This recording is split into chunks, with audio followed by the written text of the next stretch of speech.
Jó estét kívánok! Nagyon szépen köszönöm a meghívást, és nagyon szépen köszönöm, hogy ilyen sokan eljöttek ma este.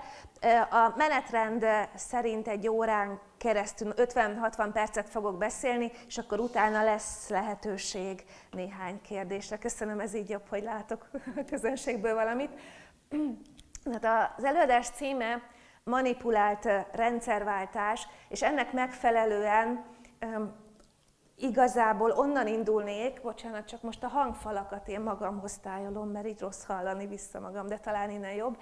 Tehát onnan indítanék, hogy mennyiben volt más a magyarországi rendszerváltás a régió többi országához viszonyítva. Hogyha megnézzük néhány alap kiinduló pontot. Magyarország az egyetlen ország a régióban, ahol kísérlet sem történik bármiféle reprivatizációra. Magyarország az az ország, ahol az igazságtételi törvényt az első kanyarban elkasszálják. Semmilyen formában, semmiféle igazságtételre kísérlet innentől kezdve nem történt. Magyarország az egyetlen ország a régióban, ahol az, hogy lusztráció, az véletlenül föl sem merül, elő se kerül. Gyakorlatilag az első szabadon választott kormány azzal a gárdával folytatja a kormányzást, amivel az utolsó német kormány abba hagyja. Tulajdonképpen a teljes minisztériumi apparátus vezetői szinten nagyjából változatlan, főosztályvezetőkig, vagy akár bizonyos esetekben még följebb. Senki föl nem veti annak a lehetőségét, hogy azért legalább középvezetői szinttől fölfele nem kellene a pártállam garnitúráját egy demokratikusan választott kormány kiszolgálására esetleg lecserélni. De ugyanígy mondhatnánk azt, hogy úgy indulnak meg a privatizációk, hogy nem készül semmiféle vagyonleltár. Egyébként vagyonleltár mai napig nincs. Hol van az a háztartás, akik be akarják osztani a saját kenyerüket, és nem azzal kezdik, hogy számba veszik, hogy mi van a kamrában. Nem történik vagyonleltár a rendszerváltás pillanatában, sem előtte, sem utána, és én mondom, azóta sem. Innentől kezdve nehéz megmondani, hogy pontosan mi az, és mennyi az, ami eltűnt. Ugye mihez képest? Hát nem tudjuk. És lehetne még sorolni ezeket a hiányosságokat, amelynek ugye magyarázatot kell adni. Miért Magyarország az, ahol nem volt elszámoltatás semmilyen szinten, sem gazdasági, sem morális értelemben a rendszerváltás után? Én úgy tudnám ezt megközelíteni első körben, abszolút kicsit ilyen elméleti síkon, aztán majd rátérek a gyakorlatra, hogy valami olyasmi történik Magyarországon, hogy van egy rendszerváltó értelmiség, amelynek egy jelentős része tényleg nem tud arról, hogy mi folyik, vagy mi folyt itt az elmúlt években, évtizedekben az országban. Ők arra koncentrálnak, hogy a pártállami hierarchiát lebontsák, tehát lebontsák a diktatúra államberendezkedését, és felépítsenek egy demokratikus intézményrendszert, tehát magát a hierarchiát bontják le, és építik újra. Igen ám, csak az emberi társadalmak úgy épülnek fel, mióta emberi civilizáció létezik, hogy a hierarchikus berendezkedés mellett, ami alapvetően a törvényeket és az együttélés szabályait adja, és tulajdonképpen a rendet és a számonkérhetőséget jelenti egy társadalmon belül, amellett az emberek azért egy informális kapcsolatrendszerben tengetik a mindennapi életüket, vagyis hálózati formában, egy horizontális kapcsolatrendszer formájában élik meg a világukat. Na most a hálózatok kérdése az ma már ugye nagyon közkedvelt ez a fogalom, nagyon sokat halljuk, szerencsére a hálózatelmélet az ma már nem csak a biológia, matematika és fizika tudomány területeinek egy fontos vizsgálódási területe, hanem szerencsére a társadalomtudományokba, a szociológiába és a történelem tudományba is átment ennek a hálózatelméletnek tehát ez a fajta megközelítés. És azt tudom mondani ezen az elméleti síkon, hogy a rendszerváltás pillanatában a kutya sem foglalkozott azzal, hogy ezek a kapcsolatrendszerek, ezek az alulról jövő horizontális hálózatok, elsősorban természetesen a gazdaság területén, de ez a gazdaság ezer szállal volt természetesen összekötve a politikai kapcsolatrendszerekkel is, rengeteg politikai kötődése volt, hogy ezeket a hálózatokat valaki felfejtse és leváltsa. Magyarán a rendszerváltásnál azt a pártállami hierarchiát buktatta meg a rendszerváltó elit, amely ekkor már nem rendelkezett olyan erővel, amelyet mondjuk 15-20 évvel ezelőtt el lehetett volna mondani róla. Magyarországot a rendszerváltás pillanatában már sokkal inkább egy gazdasági hálózat uralta, ők voltak a kezdeményezők minimum a 80-as évek elejétől fogva, és innentől kezdve az ő leváltásukra ugye kísérlet sem történt, és ebből következik az adat, ami szintén egy kiinduló adat, és akkor utána jönnek a konkrétumok, hogy mit látok én ebből, mi történhetett, hogy egy Tax Justice Network nevezetű brit civil szervezet 2012-ben publikált egy olyan adatsort, amelyben azt nézték meg, hogy a Föld összes országára vetítve mennyi pénzt tűnt el offshore-ba, offshore cégekbe, offshore számlákra. És kihozták a 20 legnagyobb vesztest, és a 20 legnagyobb vesztes között a középmezőnyben van Magyarország.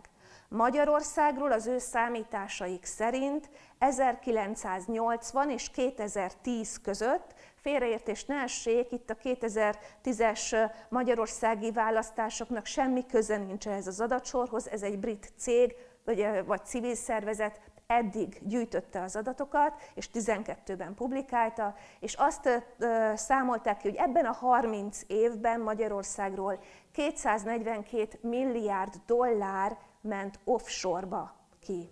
A 242 milliárd dollár, csak hogy érzékeljék, hogy milyen mennyiségű vagyonról van szó, 89-90-ben 22 milliárd dollár volt az az államadósság, amiben majdnem csődöt jelentett az ország.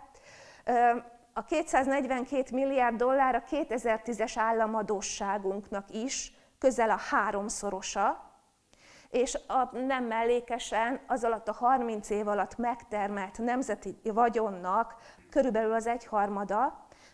Most akkor így nagyon leegyszerűsítve azt tudnánk mondani, hogy ebben a 30 évben minden magyar állampolgár minden harmadik évben ennek az offshore hálózatnak dolgozott. Döbbenetes adat, és két dolog is egyből szembetűnik. Az egyik az, hogy a 20 legnagyobb vesztes középmezőnyében Magyarország, itt úgy kell elképzelni, hogy afrikai szintű gyarmati országokkal vagyunk egy sorban. Még Kína, tehát az egyfőre eső összeg messze több, mint akár Kínában, akár a volt Szovjetunióban, nem is beszélve bármelyik európai államról. Tehát európai szinten, és egyébként globális északot tekintve nagyjából vezető pozíció ez. A másik, ami nagyon szembeötlő, hogy hol van ebben az adatsorban, ebben a 30 éves adatsorban 1980-tól 2010-ig, hol van a rendszerváltás cezúrája? Mi történik itt, hogy nem lehet észlelni, hogy itt 1990-ben történt egy alapvető változás. Nyilván azért nem lehet érzékelni, mert azokhoz a hálózatokhoz, akik innen lapátolták ki a pénzt, senki nem nyúlt. Hogyha a másik érdekesség, ugye, hogy összehasonlítani a többi blokkbeli ország, Csehszlovákia, Bulgária, Románia, hát Jugoszlávia más, meg NDK is más, hiszen ott az egyesítéssel azért nekik sok gondjuk megoldódott. De hogy miért van az, hogy Lengyelország, hogy ezekhez az országokhoz képest is sokkal rosszabb pozícióban vagyunk, pedig mi voltunk az irigyelt legvidámabb barak. Mi történt itt, és hogy veszítettük el ezt az előnyünket, ami egyébként még a rendszerváltás után is megvolt jó darabig, ez az előny, de ez már egy külön téma. Tehát most nézzük csak a rendszerváltás előtti időszakot, mi történik itt, miben más Magyarország. Hogyha a globális hálózatokat nézzük, hogyha az az állítmányunk, hogy itt abban más Magyarország, hogy rendkívül erősek azok a gazdasági hálózatok, amely kiszívják az erőt ebből az országból, akkor ez hogyan alakulhat ki, miért pont mi? Nekem erre egy hosszadalmas teóriám van, most csak 1 óránk van, ezért azért az előzményeket nagyon röviden elmondanám. Mint említettem már, a történettudomány foglalkozik a hálózatok kialakulásával és a hálózatok jelentőségével, ami nagyon fontos, ugyanis egy történész írott forrásokból, dokumentumokból dolgozik, igen ám, de ki keletkezteti az írott forrásokat? Hát mindig a hierarchia, az éppen uralmon lévő rendszer keletkeztetni az írott forrásokat, és ebből föltárni, hogy mi a valóság, mi történik ott, azért nagyon-nagyon nehéz. Hogyha az informális hálózatokat nem vesszük figyelembe, akik viszont nem keletkeztetnek nagyon írott forrásokat, különösen akkor, ha a szürke gazdasági zónában kezdenek mozogni. De abban azért egyet tudunk érteni, hogy abban az esetben, amikor ezek az informális kapcsolatrendszerek mondjuk hatalmi konglomerátumokká nőnek, mert adott esetben gazdasági érdekeik azt kívánják, hogy befolyásolják valamely politikai berendezkedést, akkor innentől kezdve ezek a hálózatok hatalmi tényezővé válnak, és nélkülük a történelem valós menetének a feltárása gyakorlatilag lehetetlen. Azt lehet látni, hogy a 20. század első felében, sőt már a 20. század elején tetten érhetőek azok a kapcsolódások, amelyek majd Magyarországot 45 után, elsősorban azért az 60-as évektől egyre inkább befolyásolják. Mire gondolok? Egyébként csak zárójelben megjegyzem, hogy nagyon érdekes, hogy egy skót történész, egy Niall Ferguson nevezetű sztártörténész egyébként, írt egy könyvet, sok könyvet írt, csak egyet a hálózatok és a hierarchiák kapcsolódásáról, a Tér és a torony címmel, magyarul is hozzáférhető, érdemes elolvasni, akit érdekel.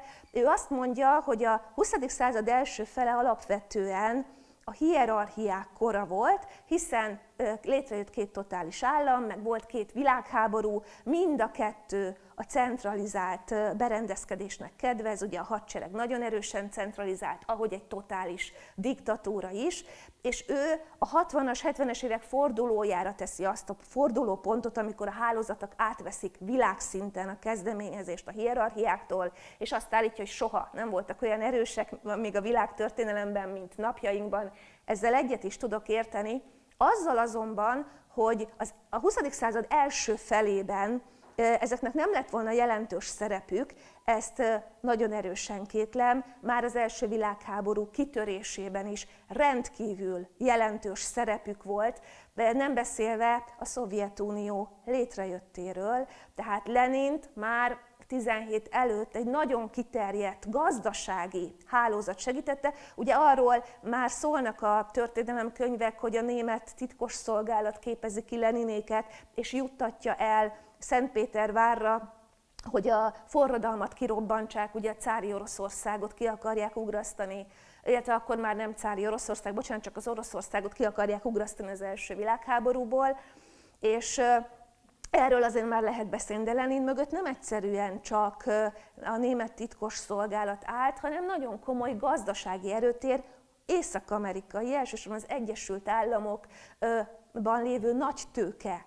segítette Lenint, Olyannyira, hogy a 10-es évek elején már fegyvergyárat hoznak létre Angliában, ahol Leninéknek automata fegyvereket gyártanak. Természetesen valami kisgép üzemként van álcázva ez az üzemegység, és amikor az MI6 rájön erre, tehát az a brit hírszerzés lebuktatja őket, akkor áttelepülnek Amerikába, ahol egyébként nem csak ilyesmivel foglalkoznak, de egy hatalmas hálózat fekete pénzeket, itt fegyvereladásokból, drágakőcsempészetből, valószínűleg már ekkor drogcsempészetből állítják elő a készpénzt Leninéknek, és mossák tisztára különböző üzlethálózatokon keresztül, úgyhogy nagyon kiterjedt gazdasági érdekcsoport áll Leninék mögött. Mi lehet az érdekük? Hát nyilván leegyszerűsítve valami olyasmiről lehetett szó, hogy ott volt egy hatalmas birodalom,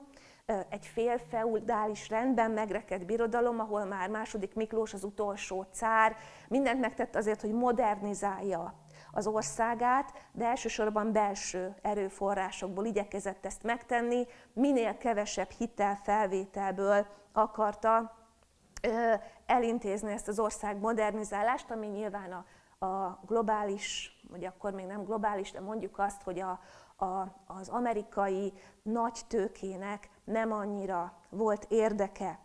És Leninékkel be is jön egyébként az üzlet, ugyanis Lenin, ezt is kevesen tudják, de amerikai tőkével építi fel a szovjet ipart. Behív amerikai nagytőkéseket, koncesszióba ad területeket, iparterületeket, tulajdonképpen mindent, ugye azonnal államosít, és tulajdonképpen mindent visszaad koncesszióban befektetőknek, elsősorban amerikai tőkéseknek, például Henry Fordnak, ez is nagyon érdekes, Ford, aki híresen antikommunista és antiszemita volt, azért a Leninék pénze nem volt büdös, tehát ő volt az, aki az első traktorgyárat megépítette a frissen létrejött bolsevik birodalomban. Tehát létrejön egy hatalmas gazdasági erőtér, amely segít felépíteni a Szovjetuniót, és aztán majd a 30-as években Sztálin az, aki kiebrudalja ezeket a befektetőket a Szovjetunió területéről, mert akkor már nincs neki akkora nagy szüksége ezekre a támogatókra, de Sztálin sem adja fel a hálózatait, a nyugati hálózatait, de ekkor már nem elsősorban gazdasági megfontolásokból teszi ezt, hanem készülve a világforradalomra kulturális hálózatokat épít.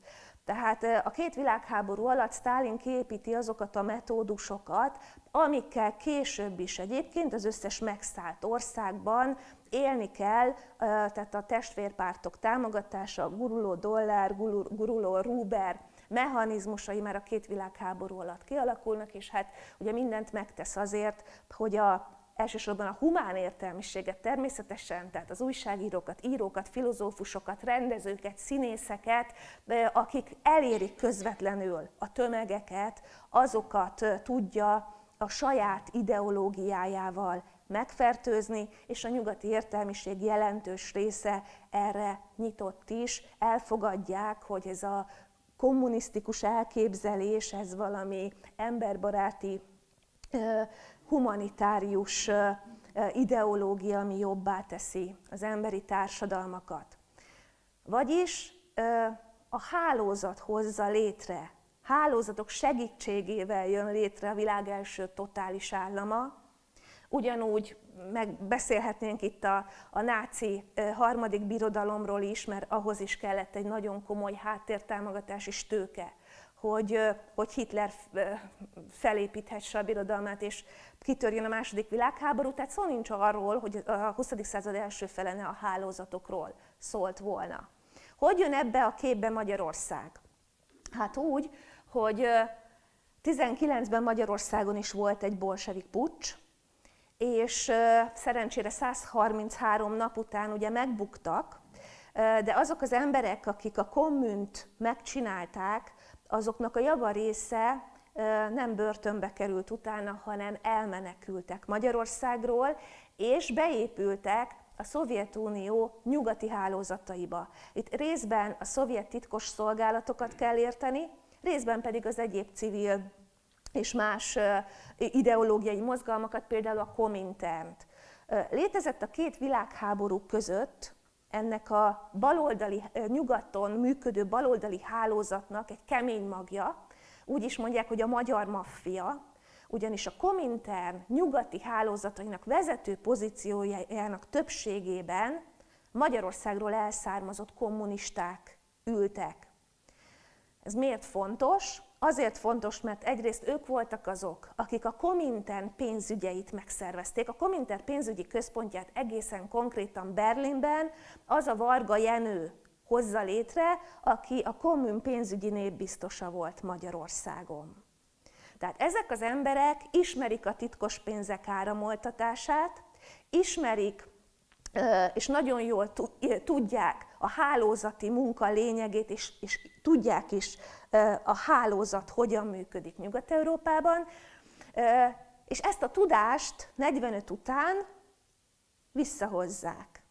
45-ben egy olyan elit csapat érkezik, illetve nem is 45-ben, helyesbítem saját magam, 44 őszén egy olyan elit csapat érkezik Magyarországra, a Vörös Hadsereg oltalmában, akiknek az a feladatuk, hogy azonnal, még az állomásosítások levezénylése előtt megteremtsék a külkereskedelem feletti kommunista ellenőrzést. És ezt 46 nyarára meg is valósítják, ami azért döbbenetes, mert akkor még itt még nem zajlottak le az államosítások a legtöbb területen, még nyugati cégeknek a leányvállalatai működnek Magyarországon, akik a saját anyacégeikkel nem tudnak úgy kapcsolatba lépni, hogy arról a kommunista párt ne szerezzen részletes információt. Mindenféle pénzmozgásról, mindenről tudomásuk van. Ezt egy nagyon, jó, szintén nem tudok belemenni, de egy nagyon kimódolt technikával oldják meg, ami részben bürokratikus, részben pedig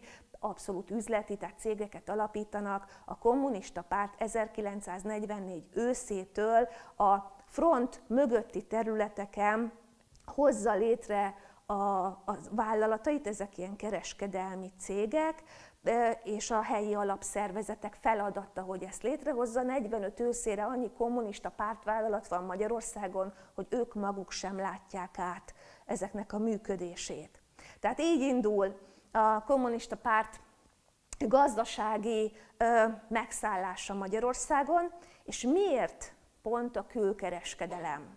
Hát azért, mert a külkereskedelem, és ezt már Lenin is tudja, az egy olyan, az egész világot behálózó, élő kapcsolatrendszer, magyarán egy élő hálózat, amelyben folyamatos, ráadásul a tőkemozgás. És egy ilyen kapcsolatrendszerben nem csak, hogy titkos szolgálati akciókat lehet fedésben végrehajtani, hanem fekete pénzeket lehet szinte észrevétlenül áramoltatni.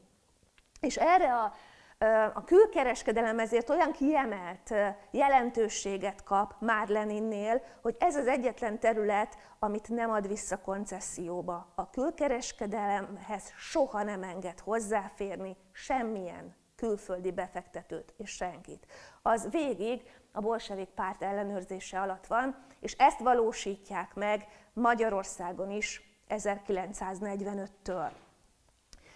Nagyon érdekes történet az is, ahogy elkezdik ezeket a kereskedelmi hálózatokat kiépíteni, már csak azért is nagyon érdekes, mert egyértelműen a II. Világháború alatt Budapesten szolgálatot teljesítő náci tisztek azok, akik első körben kapcsolatot tudnak létesíteni velük 47-től, és első körben létrehozzák azokat a kereskedelmi útvonalakat, amivel elindulnak a magyar termékek nyugatra. Itt még elsősorban mézről, dióról, fűszerpaprikáról, tehát olyan termékekről van szó, amelyekhez nem kell nagy investálás ahhoz, hogy jó minőségben elő tudja állítani a magyar mezőgazdaság. És tehát önmagában már itt megdől a tankönyvek által ismertetett hidegháborús elképzelés a jó és a rossz harcáról, hiszen itt arról van szó, hogy Amerika, Szovjetunió egymással kollaborálva, az egykori náci háborús bűnösöket fölhasználva megnyit egy tőkekaput az első pillanattól kezdve, ahogy lezárul a vasfüggöny. Miért van erre szükség? Azért van erre szükség, mert már a világ a 20. század közepén annyira globalizált, hogy nem lehet mesterséges fallal ketté választani a világot. Egész egyszerűen lehetetlen, már multinacionális cégek, bankhálózatok működnek a világban.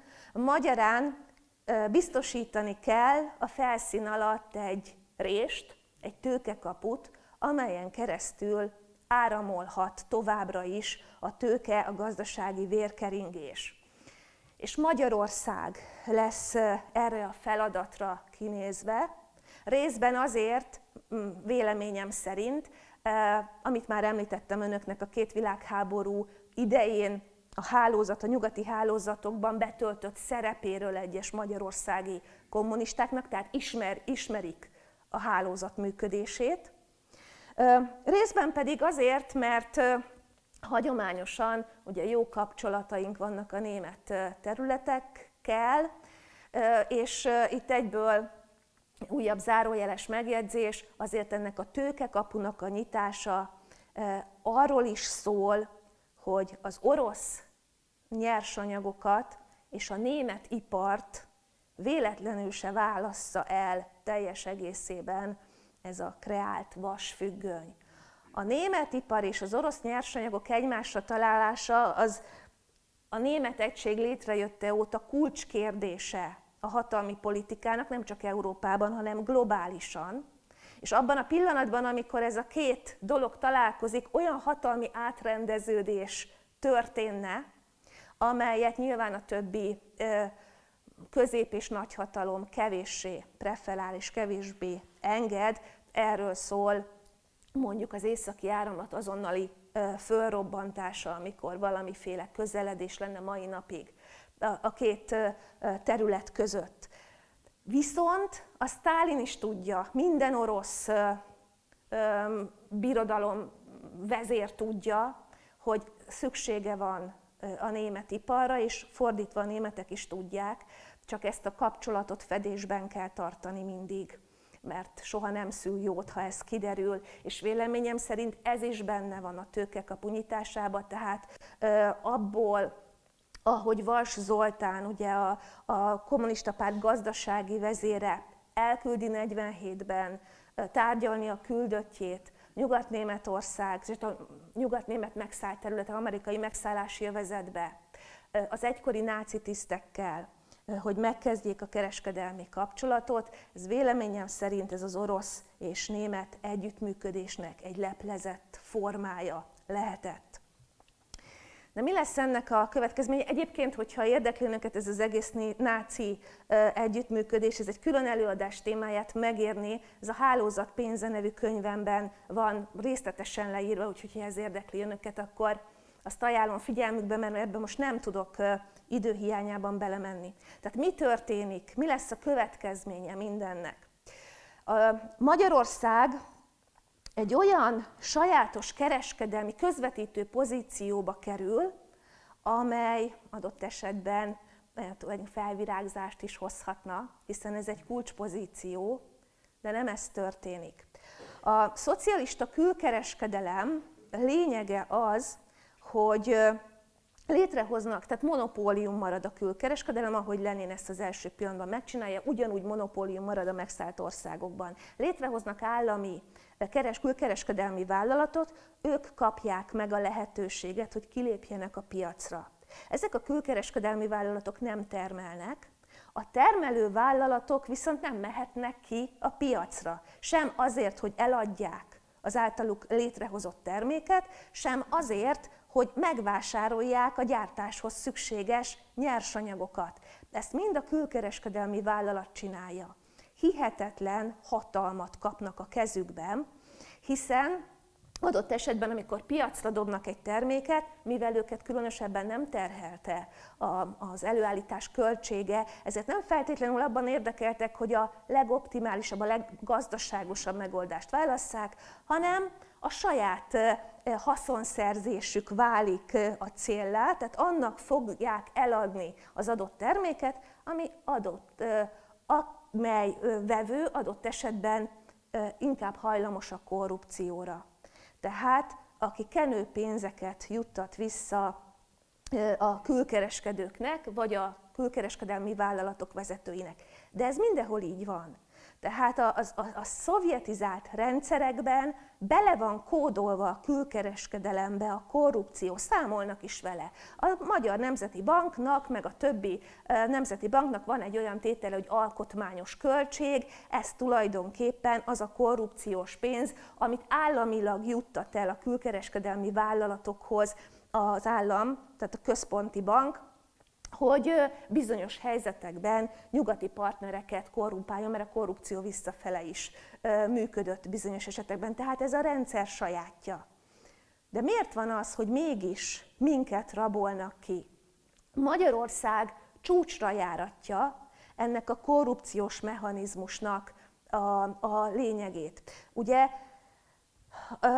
mint mondtam, a külkereskedelmet föl lehet titkos pénzek mozgatására használni. És Lenin és Sztálin kötelezővé teszi a kereskedelemnek, hogyha nyugati piacra lép ki egy külkereskedelmi vállalat, akkor beiktasson egy közvetítőt az eladó és a vevő közé, aki jutalékot kap, hogy közvetít a két fél között. Nagy jelentősége nem volt. Az volt a jelentősége, hogy ez a közvetítő mindig valami testvérpárt volt, valami nyugati kommunista párt, és ezáltal a jutalékokon keresztül egy illegális, tiltott finanszírozást végez a Szovjetunió, ugye a nyugati baloldali pártoknak, mozgalmaknak. Ezt a rendszert exportálja a megszállt országokba is, tehát így működik a magyar, a csehszlovák, a román és a többi külkereskedelmi tevékenység is.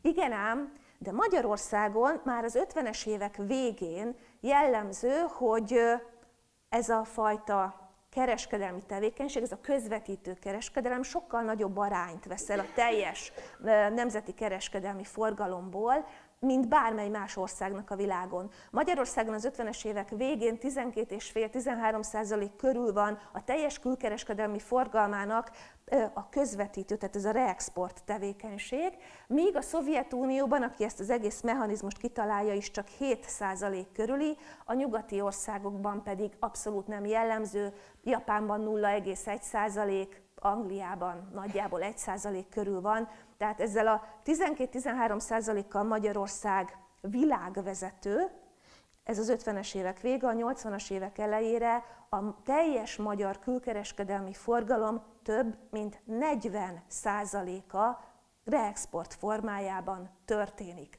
Mit jelent ez? Elsősorban azt jelenti, hogy Magyarország mint közvetítő vesz részt a folyamatokban, tehát valahonnan vesz valami terméket, és továbbadja valaki másnak. És a legmegdöbbentőbb az, hogy ebben a közvetítő kereskedelemben általában két nyugati cég között közvetít egy magyar külkereskedelmi vállalat. Értelmezhetetlen hidegháborús körülmények között, hogy egy nyugati szabadpiacon lévő cég miért von be a vasfüggöny másik oldaláról egy közvetítőt ahhoz, hogy a szabadpiacon megvásárolja az eladótól a terméket. Azért, mert a magyar közvetítő, a magyar külkereskedelmi vállalat hajlandó olcsóbban eladni a terméket, mint amennyiért megvásárolta. Miért? Természetesen azért, mert a vevő, aki olcsóbban jutott a termékhez, mintha közvetlenül az eladóhoz ment volna, a zsebekbe visszacsorgat az extra profitból némi kis jutalékot azoknak az embereknek, akik lehetővé tették ennek az üzletnek a létrejöttét.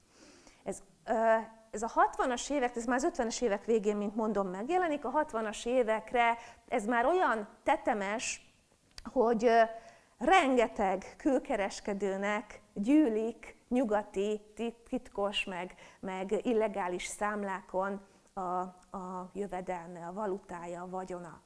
Olyan történetek vannak, hogy a Konzumex egyik jogásza írta le visszaemlékezésében, hogy a 60-as években oda kerül frissen jogászként a Konzumexhez, és megnyer egy pert, és a Konzumex kap ebből a perből egy csomó pénzt, és nagyon boldog, hogy ő kezdő jogászként akkor egy ilyen sikert elért, és a főnökei leteremtik őt, hogy mit képzel, hát nem tudjuk már hova elrejteni a profitot a Konzumexnél, és akkor még idehozza ezt a nyert pert, még több pénzt nem tudjuk már hova elrejteni. Magyarán az történik, hogy ezek a külkereskedelmi vállalatok elkezdenek elképesztő mennyiségű pénzt felhalmozni, amit viszont nem akarnak berakni a népgazdaság vérkeringésébe. Ezt egyébként az iparvállalatok látják, és mindenféle formában megpróbálják rászorítani a pártot és a kormányzatot, hogy extra adókkal, ilyen-olyan lehetőségekkel kivonják ezt a felgyülemlett extra profitot a külkereskedelmi vállalatoktól, de nem érnek célt. Viszont a külkereskedelmi vállalatok pedig el akarják tüntetni nyilvánvalóan ezt az összeget az állam szeme elől, és egy hihetetlen nyomásgyakorlás kezdődik, hogy minél egyszerűbben lehetőségük legyen erre. 72-ben elérik azt, a blogban egyedülálló lehetőséget, hogy a külkereskedelmi vállalatok minden külön engedélyeztetés nélkül céget alapíthattak a kapitalista világban. Ilyen nincs a blogban. 71-ben született egy hasonló rendelet Romániában, tehát egy évvel minket megelőzve, de ott nem azt engedték meg, hogy a román cégeket alapíthassanak kint a kapitalista világban, hanem azt engedték meg, hogy kapitalista befektetők jöhessenek Romániába, és ilyen vegyes vállalati formában ott alapítsanak cégeket. Magyarán még a románok behívni akarják a befektetőket, tehát befele vonzanák a tőkét. Magyarországon nem ez történik, Magyarországon arra van lehetőség, hogy kifele áramoltassák a pénzt. Nyilvánvaló, hogyha létrejön egy vegyes vállalati formában, egy kapitalista világban egy cég, amely fele részben ennek a külkereskedelmi vállalatnak a tulajdona, másik fele részben pedig mindig bevonnak valami külföldi befektetőt, de a lényeg az, hogy kint működik a cég, és hiába van bejegyezve Magyarországon, hiába van pénzügyi felügyelet magyar részről ezek fölött a vállalatok fölött, a kinti vállalkozási szabadság érvényes rájuk nézve, magyarán azonnal elkezdhetnek cégeket alapítani ezek a vegyes vállalatok kint, azok újabb és újabb cégeket hozhatnak létre, ezek már nincsenek bejegyezve Magyarországon, semmiféle pénzügyi felügyelet rajtuk nincs, kvázi offshore jelleggel működnek. Nem tudjuk, hogy mekkora céghálózatról van szó, azt tudjuk, hogy a 80-as évek elején legalább 200 Magyarországon bejegyzett vegyes vállalat működik a kapitalista világban. Én elkezdtem nézni egy-két céget, hogy hogyan alakul aztán utána a cégalapítás. Hát mindegyik 4-5-6 céget azonnal létrehozott, amik újabb és újabbakat, tehát valószínűleg a 80-as évekre itt egy több ezres offshore jelleggel működő céghálózat dolgozik, amely egyetlen egy rövid példa, hogy működik. 79-ben ugye Iránban kitör egy iszlamista forradalom, Amerika embargó alá helyezi Iránt, de az iráni olajra szüksége van. Mindenki tudja, hogy hidegháborús viszonyok között Magyarország a közvetítő. Magyarországhoz fordul, hogy rajtunk keresztül vásárolja meg az iráni olajat. Magyarország erre hajlandó, 10 éven keresztül áramoltatjuk az iráni olajat Amerikába úgy, hogy minden dolláron 10 centet veszítünk, vagyis 10%-kal olcsóbban adjuk el az iráni olajat, mint amennyiért megvásároltuk. Csak ezen az egy üzleten dollár 100 milliók úsznak el. Dollár 100 milliók. Ugye, de mégis miért történik ez? Miért engedi, mondjuk egy megszállt ország vagyunk, miért engedi ezt a pártállam, miért engedi ezt a Szovjetunió, és egyáltalán kik csinálják mindezt? A Szovjetunió nagyon egyszerűen azért engedi, mert ezeken az offshore hálózatokon keresztül bármit megvásárolhat a nyugati szabad piacokon, nincs kokomlista, nincs embargó, bármilyen technológiát meg lehet vásárolni és be lehet hozni a vasfüggönyön keresztül. Természetesen ezt a technológiai transfert is mi finanszírozzuk, nem Moszkva. Ez az egyik oka. Miért nézi el a párt, a helyi párt, és kik csinálják mindezt? Ugye ez már egy izgalmasabb feladat, vagy egy izgalmasabb kérdés részben azért, mert az első gondolatunk az, hogy hát persze azért engedik, mert benne vannak, ebből keresik a pénzt, hát hogy ne engednék. De nem ilyen egyszerű a dolog. Akik ezt csinálják, az egy jól körülhatárolható gazdasági elit. Az elitet itt most idézőjelben, és nem pozitív értelemben gondolom. Akik elsősorban külkereskedelmi vállalatok vezetőiből, meg felső vezető rétegéből állnak, pénzügyi emberekből, bankárokból állnak, elsősorban Fekete János, de lehet itt említeni több más bankert, például Salusinszky István, aki a külkereskedelmi banknak volt a vezetője 1980-as nyugdíjazásáig, és a külkereskedelmi bank felügyelte ezeket a vegyes vállalatokat, meg offshore hálózatokat nyugaton. Mindenképpen kell, hogy legyen mögötte titkosszolgálat, hiszen a hidegháború idején semmiféle nyugati kapcsolatrendszer titkosszolgálati felügyelet nélkül nem működhetett. Ez a titkosszolgálati felügyelet elsősorban nem a belügyminisztérium állambiztonsági főcsoport főnökségéből kerül ki, hanem a katonai hírszerzés, a Magyar Népköztársaság vezérkarának második csoportfőnöksége, az MNVK 2 az, aki igazán érintett ebben a kérdésben. Ez azért hangsúlyozom, mert még az állambiztonsági iratok jelentős része ma már kutatható, a katonai hírszerzésnek az iratanyagai nem. Hogy miért, azt az önök fantáziájára bízom, nem nagyon van mögötte politikai akarat sem, hogy ezeket visszaminősítsék. És természetesen kell egyfajta állampárti felügyelet is, hogy ez a dolog működhessen. Ez nem azt jelenti, hogy mindenki tud róla és mindenki benne van. Jól láthatóan politikai gyilkosságok sora övezi ezt az egész tevékenységet, vagyis itt a párton belül jelentős lobbyharcok lehetnek ebből a szempontból is. Úgyhogy van egy része a pártnak, amelyek fedezést adnak hozzá. De miért van az, hogy oké, ezt értjük, hogy megy ki a pénz Magyarországról, de miért van az, hogy a rendszerváltás idején, az előadás elején ismertetett hiányosságok bekövetkeznek? Véleményem szerint azért, mert ez a fajta hálózat, ez nem magáért dolgozik, és nem magáért jött létre, nem maga hozta létre. Ez az egész gazdasági kapcsolatrendszer, ami 45 után itt kiépül, az egy globális és elsősorban nyugati központokkal működő hálózatnak a helyi ágensei. Most ez egy jó bomó, szoktuk mondani, hogy nekünk még kommunistából is a legrosszabb jutott, hát abból is látszik, hogy ezek még lopni sem tudtak maguknak, tehát még lopni is idegeneknek loptak. Ugye miért mi? Még mindig ott tartunk, hogy miért mi? Miért velünk csinálják meg ezek a globális tőkecsoportok ezt a hálózatot? Nagyon érdekes, hogy a Kádár rendszer, amikor létrejön, ugye egy teljesen új hatalomtechnikai eszköztárat kezd használni, amivel el lehet hitetni nyugaton egy nagyon tudatos és felépített propaganda segítségével, el lehet hitetni nyugaton, hogy ez az ország más. Kádár tágítja a hatáskörét, amennyire tudja a szovjetekkel szemben, és egy elfogadható életszínvonalat biztosítva tulajdonképpen megteremti a gulyás kommunizmust, a legvidámabb barakot. Innentől kezdve szalonképessé válik a nyugati demokráciák szemében, egy olyan emberré válik, akivel lehet üzletelni, nem ciki, mint mondjuk Ceausescu.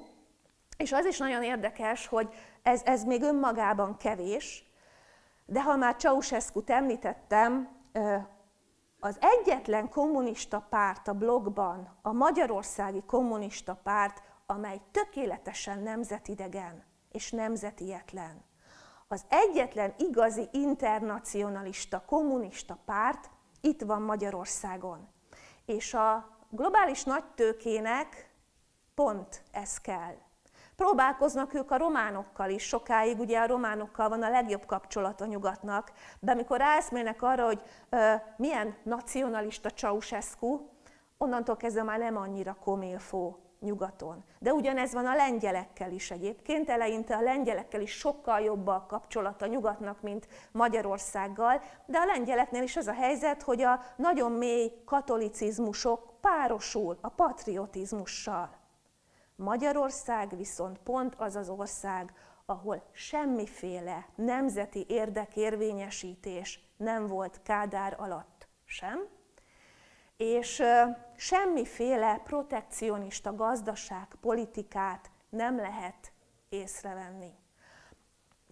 CIA jelentései szólnak arról a 80-as évek közepétől kezdve, hogy az amerikai befektetőknek, vagy közeledik, mert tudják, hogy közeledik a szovjet blokk összeomlása, és hogy felmérik a piacokat, meg a lehetőséget a vasfüggöny túloldalán, és az elemzésükből az derül ki, hogy Magyarországra érdemes befektetni, mert Magyarországról egy az egybe ki lehet majd vinni a profitot. Itt nem lesz semmiféle olyan jogszabályi háttér, amely arra kényszeríteni a külföldi befektetőt, hogy valahogy itt tartsa, vagy itt maradjon az általa megtermelt javak egy része. És ez nagyon jól érezhető egyébként politikai oldalról is, nem csak gazdasági oldalról.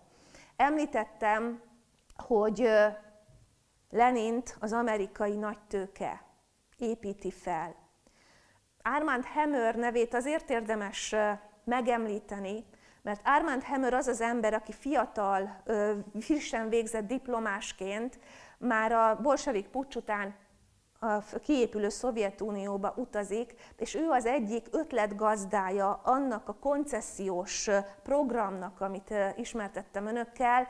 Ő találja ki, és ő csábítja az amerikai tőkéseket Oroszországba. Ez az Armand Hammer, ez Sztálint leszámítva, ott volt egy kis megbicsaklás, ezt is említettem, de Sztálint leszámítva az összes szovjet pártfőtitkárral baráti kapcsolatot ápol, havi szinten jár Moszkvába, és építi a kelet-nyugat közötti gazdasági kapcsolatokat. De nem csak Armand Hammer, Magyarország szempontjából először fontosabb lesz egy Cyrus Eaton nevezetű ember, aki szintén amerikai nagytőkés, egyébként a Rockefeller bankház építi őt fel, és ennek köszönhető, vagy neki köszönhető, hogy a 70-es évek elején a Rockefeller bankházhoz tartozó Chase Manhattan Bank fiókot nyit Moszkvában, és ez a Cyrus Eaton az, aki fölismeri 1950-es évek második felében, 58-59 környékén,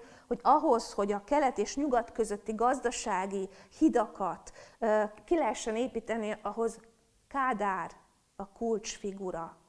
Ugyanis 56 eltiprása után az amerikai társadalom és egyáltalán a nyugati társadalmak szemében Kádár teljesen elutasított valaki, egy véreskezű gyilkos, aki sárba tiporta a magyar szabadságharcot, legyilkolta a pesti srácokat. Egy ilyen emberrel nem lehet üzletelni, abszolút morális megfontolásokból, akkor még az amerikai társadalom ennyire egészségesen tudott gondolkodni, hogy a morális kérdéseket azért az üzlet elé helyezte, viszont ennek a Cyrus Eatonnek leesett, hogy így nehéz lesz a szovjet blokkal neki üzleti kapcsolatokat teremteni, ezért Kádárt kell szalonképessé tennie, és mindent megtesz azért, hogy Kádár egy hősként álljon a nyugati, elsősorban az amerikai, de az egész nyugati közvélemény elé. 1960-ban, amikor az ENSZ Magyar Ügyek Tárgyaló Bizottsága New Yorkban meghallgatja Kádárt, a Kádár teljes diplomáciai elszigeteltségben lenne, senki nem hajlandó vele hivatalosan szóba állni, Cyrus Eaton díszvacsorát ad neki. Ezzel töri meg tulajdonképpen a diplomáciai elszigeteltségét. Azonban mire jön a 80-as évek, tehát közeledünk a fordulathoz, vagy a blokk összeomlásához, Cyrus Eaton már halott. Úgy emlékszem, 79-ben hal meg. És ekkor veszi át a stafétát az az Armand Hammer, aki már ott volt Lenin mellett, és elkezd Magyarországra látogatni. Elég gyakran, egy évben többször megfordul Magyarországon ez az ember, és nagyon érdekes, hogy nem csak gazdaságpolitikusokkal tárgyal, nem csak kereskedőkkel, gazdasági szakemberekkel tárgyal, hanem például Acél Györggyel is. Azzal az Acél Györggyel, aki a kultúráért felelős Magyarországon, de ekkor már nem csak kultúrpolitikusként van jelen, hanem készülvén a blokk összeomlására bizony megkezdődik egy alternatív politikai erő kinevelése. Az a fajta urbánus értelmiség, azok a fiatal, nem tudom, magukat radikális ellenzéknek nevező csoportoknak a támogatása, akik ekkor a szamizdat-irodalmat csinálják, és egytől egyig szélső balról kezdik támadni először ugye a 70-es években a Kádár rendszert, majd a 80-as évekre felfedezik magukban a hihetetlen antikommunista hevületet, és hát ugye szinte egytől egyig a pártállami nomenklatúrának a gyerekeiről van szó, legtöbbjük szülei valamikori ávósok voltak. Tehát ez mondjuk ki a későbbi SZDSZ-nek a tagságáról van szó, akiket Acél György látványosan segít. És nem csak Acél György segít látványosan, hanem a 80-as évek elején észre lehet venni, amint Amerika egyre nagyobb fókuszt, a már említett okok miatt, egyre nagyobb fókuszt irányít, vagy figyelmet irányít Magyarországra. Ide küldi már a 80-as évek elején Nikolás Salgót, az első olyan